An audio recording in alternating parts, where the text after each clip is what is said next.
We'll just go live. I remember when I was pretty and young and I was a good economist. I used to be on top of things. And this guy sent me a request. I'm just doing it on my phone. It's one of these requests that like lingers in the back of your head. Where you're like, oh, dang it, I got to think about that. And I actually have to do real work. And in the before time, I would have been happy to do work. But you see, we couldn't hire you when you were young and willing to do the work and work really hard. Why, you just don't have enough gray hair. I'm like, okay, F it. Oh, come on, get it. There we go. And now that I've abandoned it largely because everyone just wants free shit, including the government, and no one really, it's just so, I just can't get excited about economics anymore because no one takes it seriously, including central bankers. Including the right. When you bailed out the bankers, I think that was it. Where I was like, oh, okay. All right. Never mind. Never mind. I see. So now I'm being pulled back into it because some of you well moral intentioned people like, I care about the economy. What's going on? Yeah. Here's the nice simple rule. You don't even have to study economics. They're going to screw you over and you're going to pay more in prices. There you go. That's it. We're just going to print off money and borrow money because no one works anymore. That's how simple it is. Oh, and any degree is a good degree. There you go. Okay. Anonymous writes, looking at shadow stats inflation charts, it looks like we are at the similar level of inflation in the 1970s based on the 1980s based alternative. With similar inflation rates but vastly different interest rate levels, how does this inflationary environment play out differently than the 70s? I'll explain. The short answer is the Federal Reserve, inflation is when you print off money, period. Unless the economy grew by an equivalent amount. But that's inflation. What the Federal Reserve is going to do in a very short way is because of lockdowns, we're not spending, we're not investing, although that's slightly changing now. Federal Reserve will slowly let that money back into the economy. And we'll slowly have the price increases, kind of like we did after the financial crisis. We're like, why is housing so expensive? Do you remember that brief shining moment in time when housing was affordable for only but the eldest of Gen Xers? I'm sorry, millennials. Do you remember a couple of you guys got in? Yeah, you were lucky. And that's what it is. They're just amortizing. They're spreading out all this money we printed out. It's in the banking system and the Central Reserve system and government bank accounts, all that other stuff. And right now, with nothing being lent out and nobody buying, except for housing and stock repurchases, we'll get to that. As confidence comes back, things come back to normal. We'll slowly seep it back into the economy. And people are going to go, why is inflation stubbornly high? I thought it was going to go back down to 2%. How does this inflationary environment play out differently than the 1970s? I was not born yet in the 1970s. You missed nothing. Absolutely nothing. You did miss something. The most horrific decade in all of human existence. Everything was bad. Fashion was bad. Hairy vaginas. It was horrible. Just horrible. Cars weren't even that good.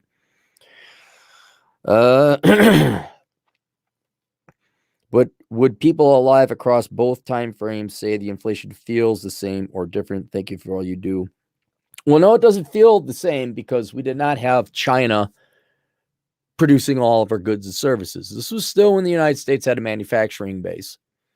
We just didn't import all our trinket. Although, admittedly, Japan was certainly well entrenched on the way to becoming that. It was made in Japan. That was when that was starting to come in. And they made good products, as you guys know.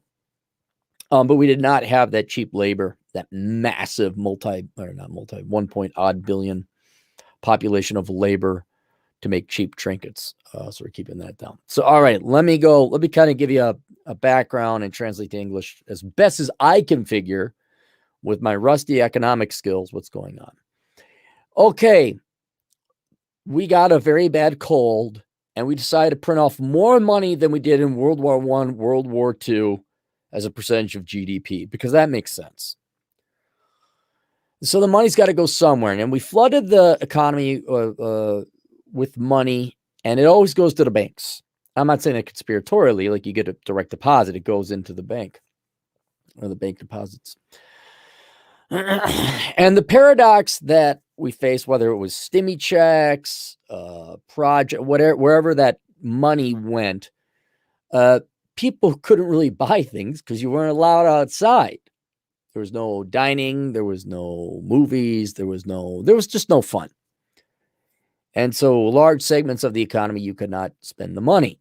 All right. So people had money. You're supposed to stay home. And I was very thankful for it. I literally remember like the week people got their stimmy checks. Also, and like the super chats started rolling in. I'm like, what the hell is going on? And I'm like, oh, that's right. They got nothing else to spend their money on.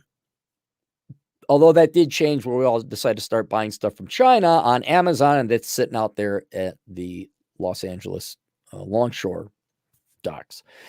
But immediately there was like, well, you can't go anywhere. You can't. So people started saving money. The savings rate went up. And then they gave the money to the banks. And the banks probably got some kind of infusion capital, certainly low interest rates on the federal fund rate. I think they could have zero reserve requirement. I don't know how dumb these economists are. It's like, look, if you're going to shut down your economy, it doesn't matter how much money the banks got to lend out. They can't lend it out because there ain't no commerce going on. What do I know? So if your interest rates weren't low enough, they got really low because there's effectively negative interest rates because the money comes out somewhere. So there's that. Everyone's depositing their money. No one's borrowing the money because the economy's in contraction, admittedly for a disease. And so the pile of cash banks got just piled up. And this is kind of where you can't think about interest rates in relationship to inflation. You have to think of it in terms of supply and demand for money. Yes, inflation was what, 6.2% recently? That has nothing to do with the I'm sorry, the inflation rate was 6.2. That has nothing to do with the interest rates because the cost of capital the banks get from you depositors is like a fraction of 1%. I'm sure the federal government, here's some money, kid. You know, your grandpa would always slide you a couple bucks. That's the Federal Reserve giving banks. Your reserves are looking a little depleted. What are you talking about? We got more money and we know. Nah, here's some money. Take it. Don't tell your mother. And they're apparently all Jewish now. Don't tell your mother. So now the banks are sending out a wad of cash. Now, I don't know if you knew this. Banks also have expenses. They got employees, advertising, heat bills, insurance bills, things like that. Accountants. They got to bribe Wall Street. They got to bribe Washington, D.C. too. Let's not forget K Street. So they're like, all right, well, our cost of capital is 0.5%. What can we lend it out on? Well, the only thing that was going on was housing, as you guys are aware of. People were buying housings or redoing their housing, take out home equity loans. And stock buybacks, of which they hit records. I looked it up like second quarter of 2021. It was a record. And this, as you, if you're following shadow stats, you'll probably understand that, okay, we don't include asset prices in inflation, but we should because everyone should be retiring and housing does have an effect on rent. And there's a factor for rent that they include. But we just conveniently ignore asset prices. Although the millennials complain all the time about not being able to afford a home. Well, you voted for free money printer Gober, though it is Trump's fault. I will say that. This all happened during Trump. Biden has not helped. All right, where was I on my notes here? Okay, so they can't lend it out to anyone except for mortgages, stock buybacks. Okay, so that's where your disparity between your interest rate. There is a glut of lendable dollars. When there's an oversupply of something, the price goes down, and the price of money is the interest rate. So it really has nothing to do with inflation. All right, low interest rates despite inflation. We do have asset price inflation, which leads to rent inflation. That would show up on your shadow stats, but not the Federal Reserve. And then also there's expectations. When you look at interest rates, what's your term you're looking at? Are you looking at 30-year, 10-year, 5-year car loan, or the 78-year student loan? I guess it takes you so long to pay it back. That's set by the federal government. And the consensus is on Wall Street or the banking industry that inflation is fleeting, that it is transitory. And there is some argument for that. We have our supply chain issues. I'm not one to think that it's just dumb union people in California idiots, as a choke point. Americans did order a significant amount more stuff from China than they did before because Whoa, give me number go up. Number go up. Don't know how many people are going to get that one. Number go up. Investment. People did that, but also I think it's like 20% more. I'm like, oh, you can't handle 20% more. You're that rigid. You're that structured. You can't handle 20% more traffic. So there is some supply chain issues, and that is also caused by the disease. That is also caused by lazy union people. That is also caused by Californians. That's also caused by us training now 3 generations or 2.5 generations to not get real jobs that would help out the economy. And listen, and there's the great resignation. And let's not forget those stimmy checks simply paid people not to work. So when you combine all that together, yes, there are supply chain issues. There's also less stuff being produced, which, by the way, also means inflation. Unless you were to contract the money supply by that much. See how simple that 2 variables are? Never mind. So people do believe this is transitory. This is where I would probably disagree with them. I would argue it's more permanent. You have a lazier population. Your labor force participation rate is going down. What people are participating in the labor force are not skilled labor that you need. Ooh, millions and millions of liberal arts majors who can all lecture us about patriarchy and racism. That'll get the shipping done. That'll unload those docks now, won't it? Oh, I don't need truck drivers. They're grody. Ooh, gross. Truck drivers. Yuck. What do I do? What do I do to get the girls? I agree with you all the time, and I major in the liberal. I majored in acoustic guitar. I strum guitar, sing communist song. Kiss me now. Grant access to for JJ. Get it now? I do. Meanwhile, that guy would have been a plumber or a truck driver, and we'd actually have supplies. But also keeping a limit on inflation, which should be more, in my opinion. We've been outsourcing it. China's holding our dollars. China's like, crap, what are we going to do with all these pieces of paper? And so do not discount our huge trade deficit, where we basically get stuff and we give them the money, and that money is out of our boundaries. It's out of our economy. So it would not cause inflation here. But if China ever decided to want to buy something like, I don't know, our land, ask Canada. What's happening to their housing prices, huh? Huh? How's that working for you, everybody? But with the most recent one, 6.2% inflation, I think that surprised people. But I still think these people are just your typical MBA educated morons. No one thinks, everyone believes in the free lunch, and they think this inflation is going to go away. I would argue a little bit differently that the money has to go somewhere. And let's say you get a very low interest rate on your house or a car, that frees up extra money for you to go and spend other places. That money, even though it's maybe not the exact same dollars, is fungible. And without people producing, because we have all young people with social science degrees, I can lecture you, you can't produce anything. So you have a decreasing supply of goods and services. You have money that's starting to seep into the economy because it's fungible. Money, that is. And I think that even though the Federal Reserve and banks are going to kind of keep it in there, that it's going to stay not in circulation, some of it is going to get out there. And as time goes on and lending standards are relaxed a little bit, I mean, I'm going to be curious to see what credit cards do. I think the banks, half their assets are loans, and a lot of it's credit cards or something else like that. The money will get into the economy.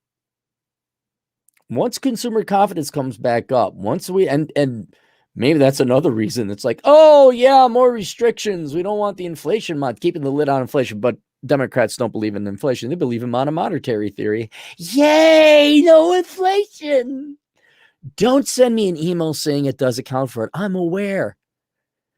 You guys say, but then that way we can tax the rich and take all their money, and then there's no more deficits. Okay. So free money. Okay, got it.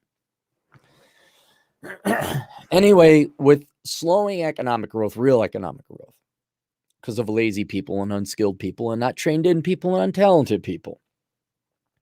And we have printed off the money. It is going to somehow seep into the economy. And what I see is probably more something like that. 6% inflation. Now, I could be wrong. Matter of fact, I am wrong, because anytime an economist predicts something, they're wrong. So that's not what's going to happen. But you're going to have above this nice little Goldilocks economy that they came up with, where it's like, oh, we're going to have like 1.5 in inflation. And it's like, okay, if you get the economy back to normal, maybe you will. But man, if you look at the M1 money supply, we damn quintupled it. That is going to find its way into the economy, and some of it already has. So I don't think it's as transitory, and therefore I don't think they're pricing these mortgages and long-term loans correctly, even the medium-term loans. So banks are going to lose in terms of inflation. They'll make money on paper, but the dollar's going to be worth less in the future with the inflation. And if they'll do the same old trick though as well, where you'll have the CPI. And I would say if you need numbers, okay, let's throw numbers in. This is not going to happen because an economist is predicting it. I'm saying 3% plus, which is pretty high for the past 15 years. Wouldn't surprise me if it's 6. Wouldn't surprise me for a year or so at least. But we're going to have above average inflation. And that's that money making its way into the economy. Circulating, swimming. Keep on always swimming. And where's my notes? That, of course, lower people's standard of living.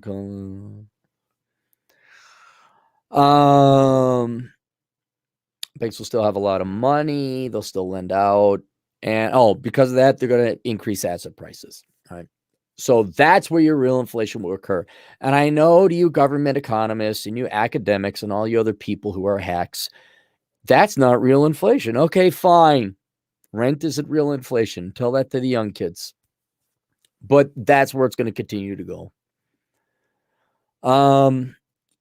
As the economy recovers, banks will have this reservoir of cash. Like, yeah, we'll lend it out. And they'll lend it out at favorable rates. That's another way it'll get in there. So now we're kind of in this paradox where if there's economic growth, you're going to pull money out of that reserve, and it's going to go from the banking vaults into the economy. It's going to cause inflation.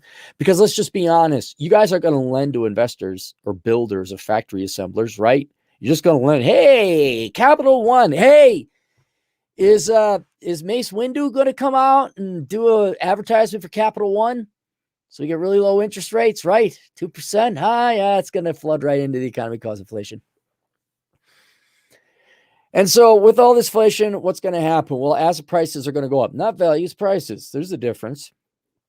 But the value of mortgages, bonds, and any other loan asset, some with fixed interest rate, you're going to, these mortgages, I got my mortgage at 2.8%. It's wonderful. And if you have debt, that's great. If you owe somebody money and it's a fixed interest rate, it's below 3%, that's wonderful.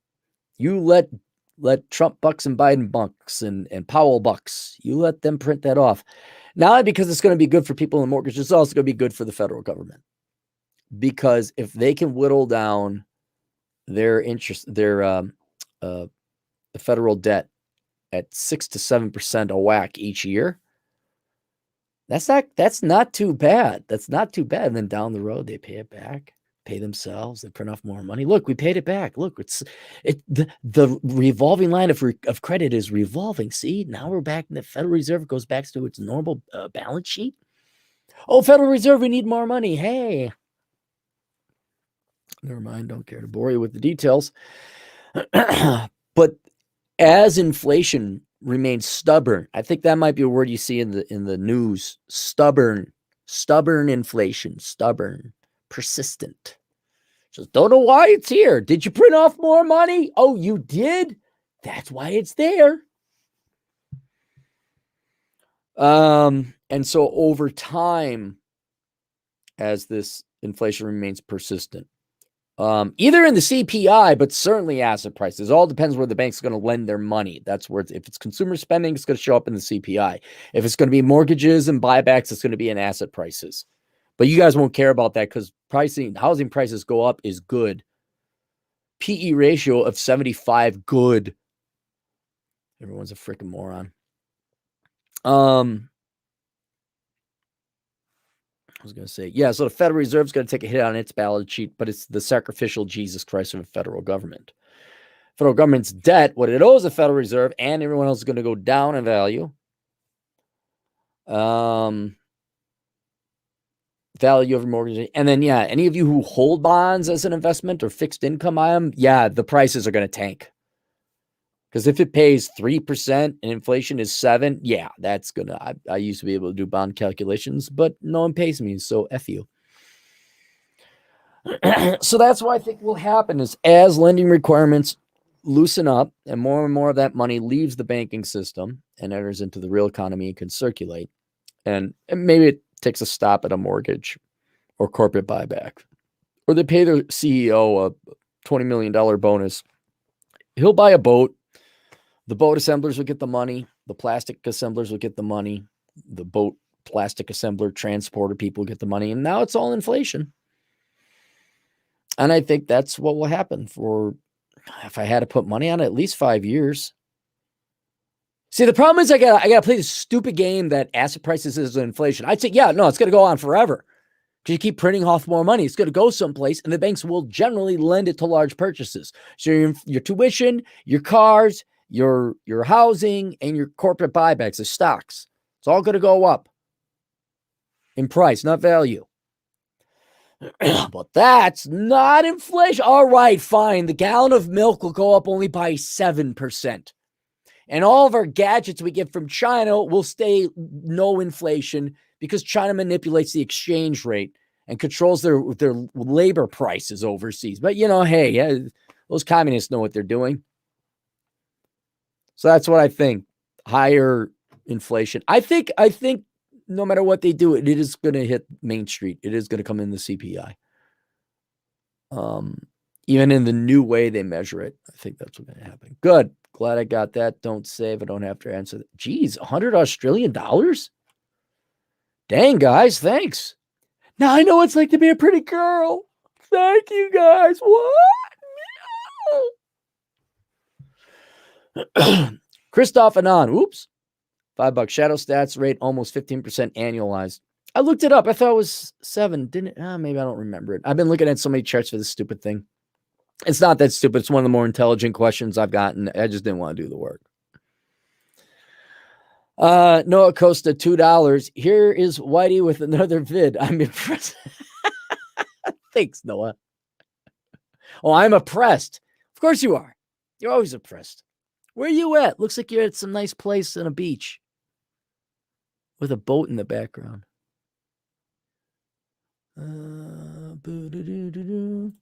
Shaft-driven metal, $5. They can't raise interest rates like Paul Volcker. The government would default. Yes, they can't. No, they're just in a minute. They also will not welfare, which takes up 70% of our budget. I had it at 65%. Maybe it's gone. Well, with the stimmy checks, yeah, maybe it is up to 70%. You guys want to see something sad? Go back to my blog, like in 2005 through about 2010. You'll see some amazing economic work. Dude, I've forgotten more than I can remember. Which is a quote from Sean Connery. And now, because I'm just so I don't care, because people just want free shit. That's it. They just want the government to print off money, and they think that the goods and services will grow on trees. Just wish China would cut us off one. Like, we're not shipping you anything else. What?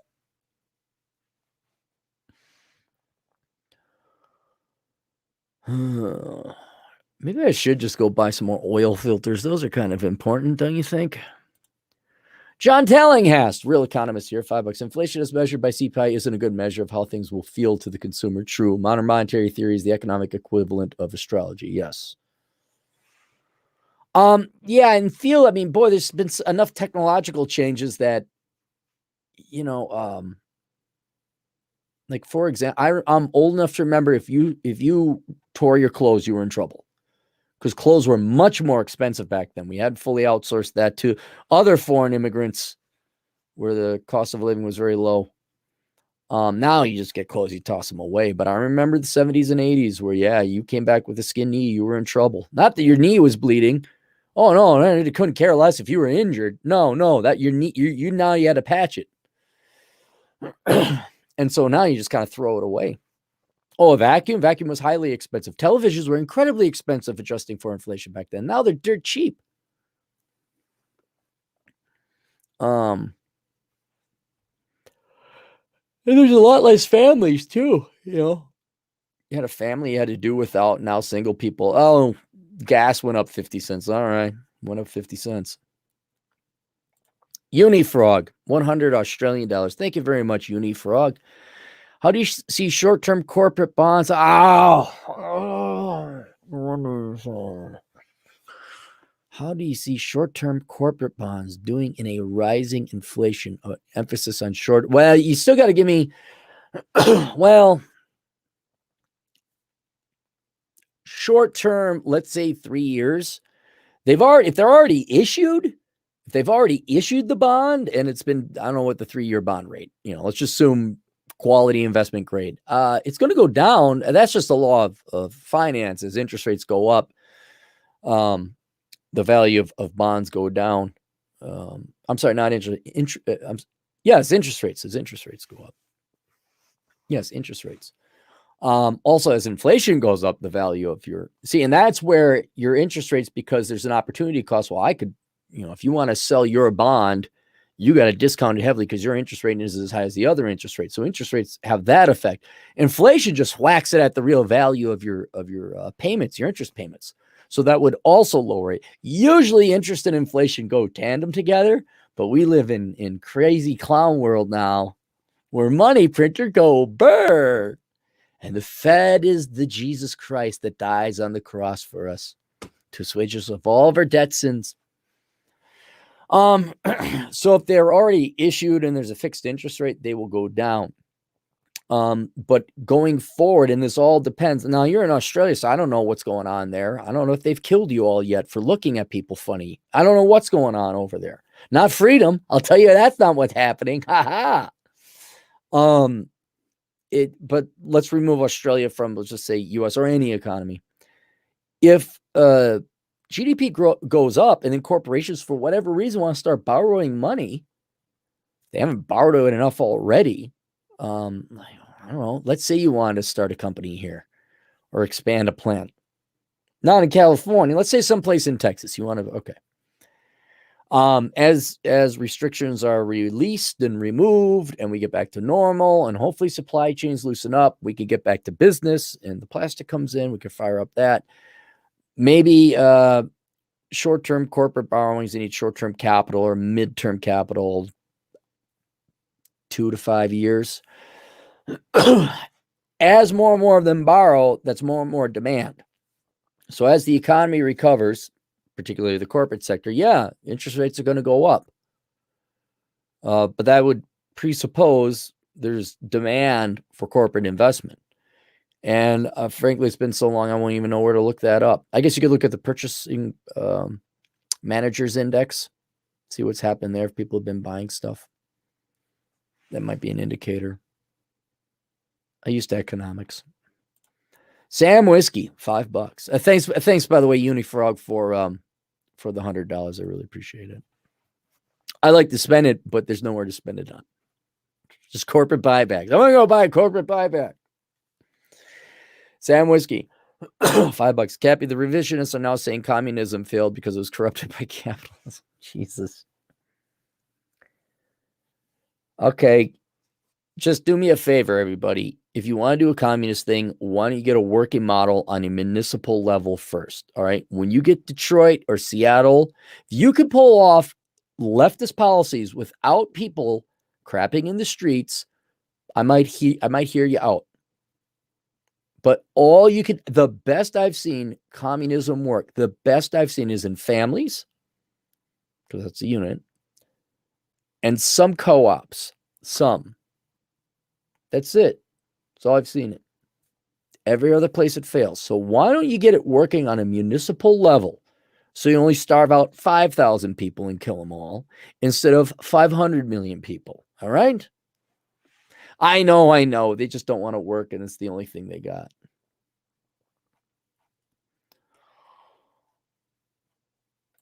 Brent Tabor for $1. Thanks, Brent.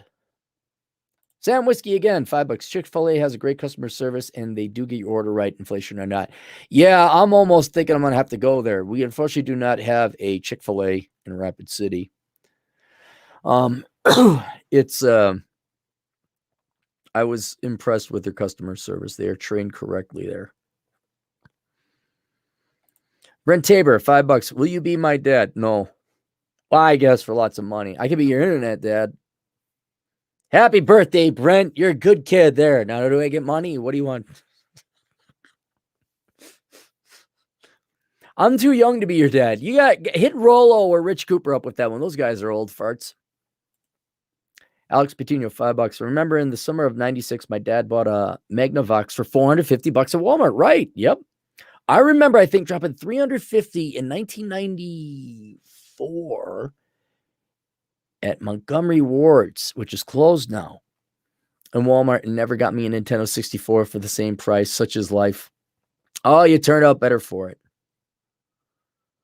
Scrolling. Keep those doggies scrolling. Boop, boop, doop, boop, doo, doo. Rawhide. I think we're good. Wait, there's chicks in here. Donna. Well, Donna, she's allowed. Who's this? Sarah Vand. What's with all the Australians? Dang it. Athem's asleep again. All right. That's it. Okay. Questions, answers, assholeconsulting.com. I don't have a book to recommend. If you're interested here, you want to see some of my finest economic work, go get my very first book, Behind the Housing Crash. We know how it ends. We crash. But you guys, there's some economics there. If you guys are economic wonks, I would say it's better than The Big Short. Yeah, that should have been turned into a movie. Not The Big Short book. My book should have been turned into a movie. Obviously. All right, see you guys later. Toodles.